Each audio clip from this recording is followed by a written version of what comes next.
Today, we delve into one of the most infamous and unsettling chapters in early American history, the Salem Witch Trials. Taking place in 1692 in colonial Massachusetts, these events saw a wave of accusations, confessions, and executions that tore apart a close-knit Puritan community. Driven by a combination of fear, religious fervor, and social tensions, neighbors turned on neighbors, and suspicion became a dangerous force. We'll explore the causes behind this hysteria, ranging from political instability and economic uncertainty to deep-seated beliefs in the supernatural, and how these trials unfolded in the courts and in everyday life. By examining the Salem Witch Trials, we can gain insight into the vulnerabilities of early American society and reflect on the broader implications for issues like mass hysteria, scapegoating, and the consequences of unchecked authority. Through this lecture, let's unpack the social dynamics, cultural anxieties, and human tragedies of this dark episode, understanding how a small Puritan town's descent into paranoia still resonates as a cautionary tale in American memory. The Salem Witch Trials are just an offshoot of a much larger witch hunt that took place across early modern Europe between the 15th and the 17th centuries. This original witch hunt was in many ways an expansion of the Inquisition, as the Catholic Church attempted to root out heretics. The Inquisition was the result of changing norms in European society as the Renaissance, the Scientific Revolution, the Protestant Reformation, and the Enlightenment ushered in new ideas about science, faith, and government that often undermined traditional church teachings. Women were most often the ones accused of and executed for being witches, as they were believed to be an easy target for Satan due to their poor constitution. During the burning times in Europe, historians estimate that somewhere between 50 and 100,000 people were executed through burning at the stake. Typically, the victims died of smoke inhalation before succumbing to the flames. The women who were most often accused of witchcraft were those who threatened the patriarchal order of European society. These included women who lived on the periphery of society without the help of a man, such as those who never married or widows who lived quite happily alone. It might also include very successful midwives who represented the great power that women had as healers, and allowed such women to circumvent the traditional confines of the private sphere. Because women were viewed as inferior and believed to necessitate the control of men, it was easy for them to be accused of witchcraft.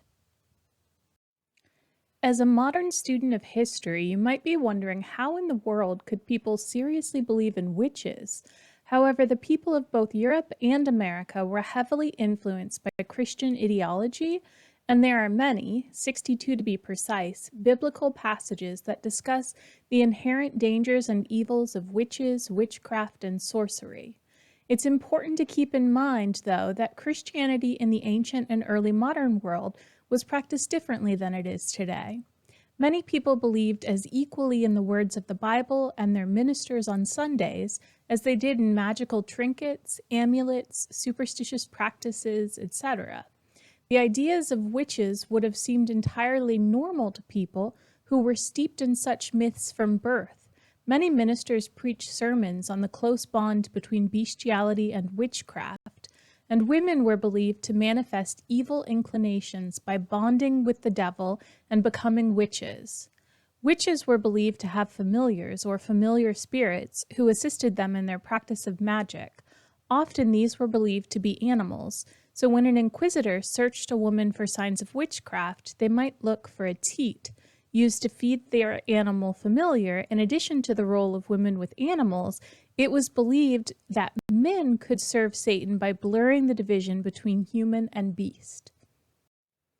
The Malleus Maleficarum, which is Latin for the hammer of the witches, or Hexenhammer in German, is one of the most famous medieval treatises on witches. It was written in 1486 by Heinrich Kramer and Jacob Sprenger, and first published in Germany in 1487. The most important purpose of the book was to challenge the many arguments against the existence of witchcraft, and to instruct magistrates on how to identify, interrogate, and convict witches. The book was only used for 3 years by the Catholic Church before it was officially banned and placed on the Index Librorum Prohibitor, or the list of prohibited books. However, it made a resurgence about a century later in future witch trials during the Inquisition, and would have been familiar to the magistrates in Salem. Based upon the Malleus, during the Inquisition, if a person did not immediately confess to heresy or witchcraft, they were often subjected to torture until they confessed. Those who confessed while being tortured and managed to survive were then forced to confess again after the torture had ended. Many were still put to death after such a confession was obtained, especially if they did not recant immediately upon being questioned. In order to understand the events of the Salem Witch Trials, one must also examine the daily life in Puritan New England in the late 17th century. The Puritans came to the colonies looking for religious freedom. Their faith was based on constant self-reflection related to their relationship with God and belief in predestination. They believed that God had already determined if they were going to heaven or hell. God's decision was a mystery, but you could look for signs pointing towards one direction or the other.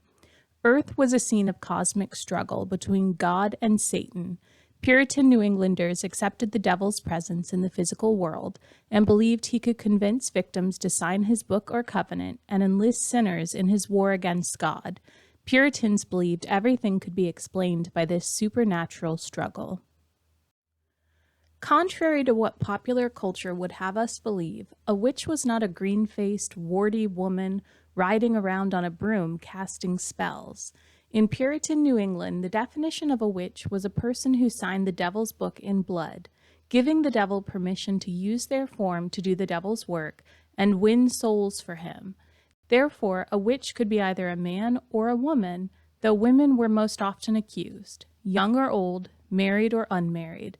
A witch would be a huge threat to the community because she or he could bring down the entire community and help the devil in his spiritual conflict against God. Puritans also believed the village and the community were small outposts for God's will, and that the forest and the unknown were places of chaos where Satan might lurk. They believed order and constant awareness protected the community from the devil. Due to these beliefs, witch trials happened every few years before 1692, but these trials were never as numerous as they were in Salem. Salem was a small Puritan village located in Massachusetts. It was settled in 1519, and life in Salem village was grim.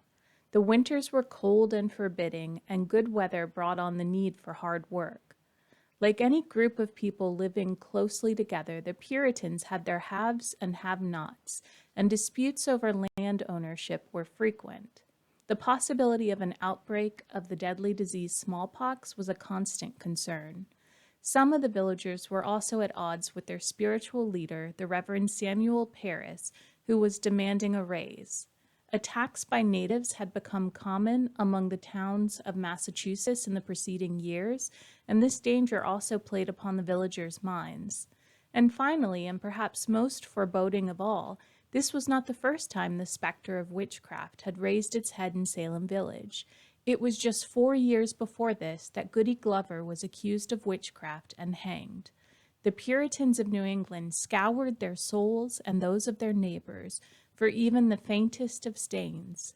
These stern, godly folk were ready to stare down the devil until Judgment Day saw him vanquished.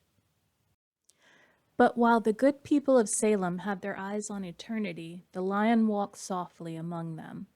During the 1670s and 1680s, Salem was divided into a prosperous town, second only to Boston, and a farming village. The two bickered often. The villagers, in turn, were split into factions that fiercely debated whether to seek ecclesiastical and political independence from the town. In 1689, the people of Salem Village finally won the right to establish their own church, separate from Salem town, and they chose the Reverend Samuel Parris, a former merchant. As their minister, his rigid ways and seemingly boundless demands for compensation, including personal title to the village parsonage, increased the friction between villagers. Many vowed to drive Paris out, and they stopped contributing to his salary in October of 1691. Hoping to find release from such a tense familial environment, Paris's 9-year-old daughter Betty and her cousin Abigail Williams delighted in the mesmerizing tales spun by Tituba, a slave from Barbados. The girls invited several friends to share this delicious forbidden diversion. Tituba's audience listened intently as she talked of telling the future, but in February of 1692, Betty Paris began having fits that defied all explanation. So did Abigail Williams and the girl's friend, Ann Putnam.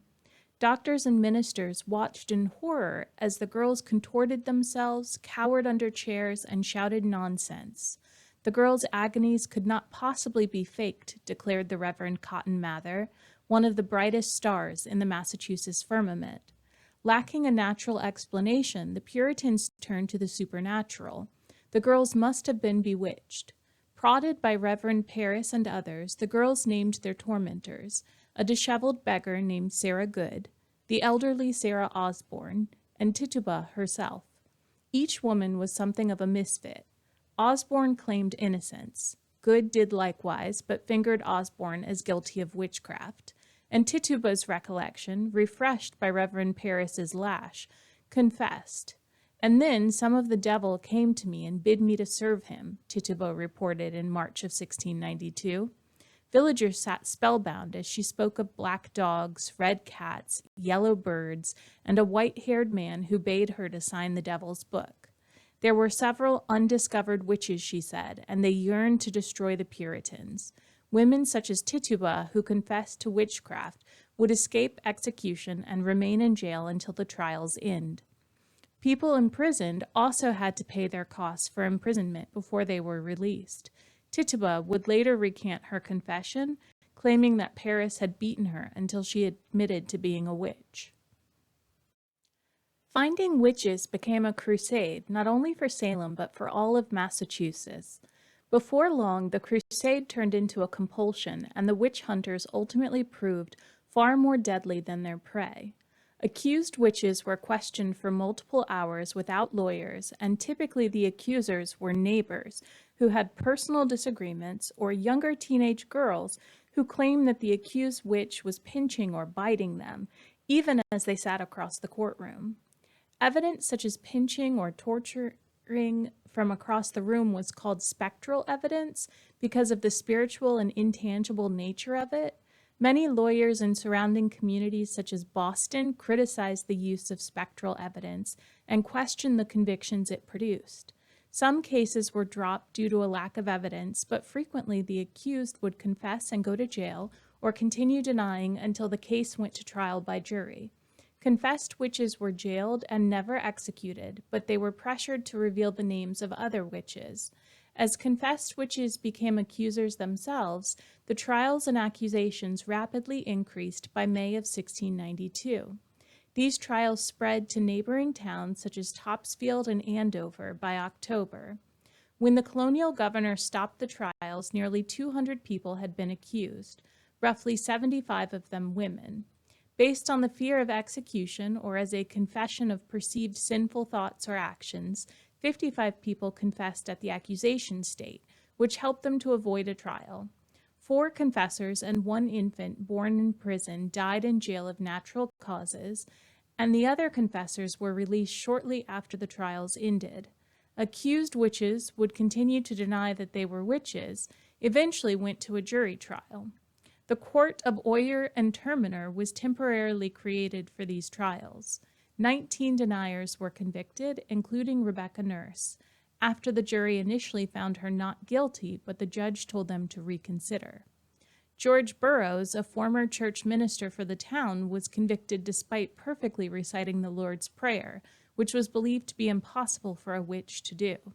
Convicted witches who continued to maintain their innocence were hung, usually in groups of several at a time. A 20th person, Giles Corey, was killed because he entered a not guilty plea, but refused to answer questions in this trial, and was pressed to death by adding stone on top of stone for many hours until he died. During September, community support for the trials began to wane. Increase Mather, a representative of local ministers in the area, claimed that it was better for 10 witches to go free than an innocent person to be convicted and killed. With pious church-going neighbors, former ministers, and people who were reciting the Lord's Prayer being convicted, the public began to question the trials too. The royal governor, William Phips, had returned to Massachusetts in May from fighting in Canada and was surprised to find the state of unrest. He immediately placed prominent and experienced men of Boston and Salem on the court of Oyer and Terminer, but allowed the use of spectral evidence to continue. He failed to recognize from the beginning the problems associated with these trials, most notably that innocent people were being convicted and executed on the basis of spectral evidence. After conversing with Increase Mather, who disliked the use of spectral evidence, and also after his own wife was accused of witchcraft, he came to the realization that this was a form of hysteria. He pardoned 8 people, banned the use of spectral evidence in October, and closed the court of Oyer and Terminer on October 29th, ending the Salem Witch Trials.